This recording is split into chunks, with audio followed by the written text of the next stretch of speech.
Hi guys, అందరూ ఎట్లా అందరూ మంచిగా ఉన్నారా? ఈ రోజు అయితే ఒక ఫుడ్ బ్లాగ్ చేస్తున్నాం. చలో మరి తోటలో కోదాం.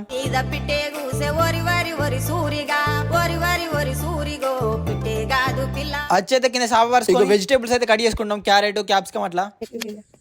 ఎప్పుడు మా పిల్లలే ప్రిపేర్ చేస్తారు. చూడడానికి చిన్నగా ఉన్న చిచ్చర పిడుగులు అన్నట్టు. వాళ్ళతోటి కానిదంటే ఏది ఉండదు, అన్ని చేస్తారు. ఇక ఫస్ట్ అయితే ఆయిల్ పోసుకుంటున్నాం. మా చెల్లె ఫస్ట్ అందులో ఏది వేస్తుందో అది ప్రిపేర్ చేస్తుంది. ఫస్ట్ అయితే ఇక మిర్చి వేస్తుంది అట.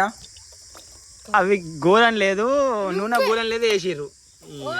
మై కొంచెం తెలియని వంటకాలు ఫ్రెండ్స్, ఏమనుకోకుర్రి. తర్వాతనైతే క్యాప్సికమ్ తెచ్చిర్రు. ఆ తర్వాతనేమో క్యారెట్ తెచ్చింది. ఆగే మంచిగా ఇవి పెట్టే నాకు. ఆ తర్వాత మేము ఉప్పు వేసుకున్నాం. మళ్ళీ కొంచెం అయిన తర్వాత కారం వేసుకున్నాం. అన్ని వేసిన తర్వాత కొంచెం వెయిట్ చేసినాం. ఆ తర్వాత మేము ఫస్ట్ బాయిల్ చేసుకున్నాం నూడిల్స్. ఇవైతే మంచిగా అయినాయి కదా. ఇక ఆ తర్వాత మొత్తం ఇంట్లో వేసినాం. అలానైతే మొత్తం ఇట్లా వేసుకొని మొత్తం కలిపేసిన. అదంతా మిక్స్ కావాలి కదా, అందుకోసం మొత్తం కలుపుకోవాలి. సేమ్ ఇక ఫాస్ట్ ఫుడ్ సెంటర్ లో చేసినట్టే అయింది. ఇక టేస్ట్ ఎట్లుంటుందో చూడాలి. ఇక కొత్తిమీర తెచ్చుకున్నాం. ఇక కొత్తిమీర కూడా వేసినాం.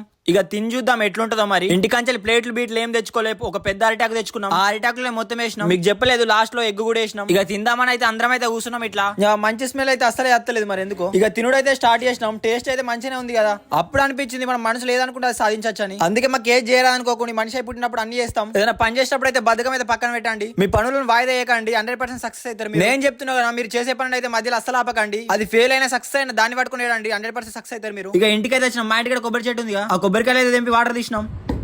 నాకు కొంచెం ముంచో. ఇక వినిగాడు తీసిన కొద్ది అందరు తాగుతుర్రు. ఇక మా పోరగాళ్ళు అయితే పిట్టకెట్టినట్టు చూస్తురు. ఇటే ఇక ఈవినింగ్ అయితే బజ్జలు చేస్తుంది. నేను వీడియో తీసేది మీకు తెలియదు, జేబులో పెట్టుకున్న ఫోన్. ఓకే బాయ్ బాయ్, మళ్ళీ వీడియోలో మళ్ళీ కలుద్దాం.